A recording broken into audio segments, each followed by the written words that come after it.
Let's talk about the midterms. Results could mean something different, not just for Washington, D.C., but also for Washington State. Yeah, among the new faces heading to Congress, we think maybe Kim Schreier. Let's talk about that and more with Natalie Brand, our political reporter. How are you, Natalie? Good morning. Hi, thanks for being with us. Let's start talking about first the 8th District. That was a close race, I think, closer than a lot of people maybe even realized, and Schreier, at this point, appearing to be the winner.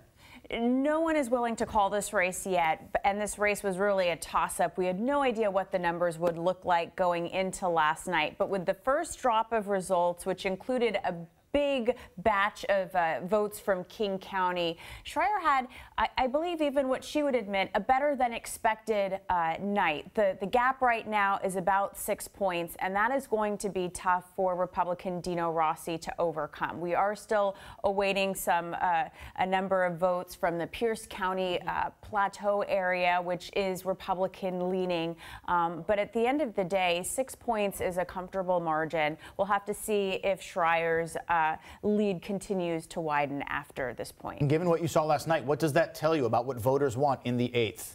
Well, she had a very strong showing in King County, and this is one of those suburban districts where those voters who voted for Hillary Clinton in 2016 but then reelected Dave Reichert, you know, maybe they're ready for a change in this district. This would be the first time that it flips to a Democratic-controlled district since the district was created. And this is kind of the trend line that we saw nationwide, with Democrats able to pick up more than 24 of these swing suburban districts in favor of the Democrats. We don't have a lot of time. I want to get to the initiatives, but first, Jamie Herrera Butler, it appears she's going to hang on to her seat. Yeah, this is another close race in Southwest Washington. It does look like she's poised to hang on to that seat, but her Democratic challenger, Carolyn Long, had a strong showing in Clark County, and that is right across the bridge from Portland, so another one of these more metro areas, but then the surrounding counties more rural. So this was another national trend that we saw. The urban-rural divide continues. We still have this very divided electorate. It will be interesting to see how that comes together with now split chambers in the U.S. Congress. The two initiatives that were a lot of money got poured into them from big business, carbon emissions with the oil money and soda taxes with the soda companies, and both of those went the way sort of big business. What does that tell you? Yeah, these were the two big initiatives that raised the most money in this race.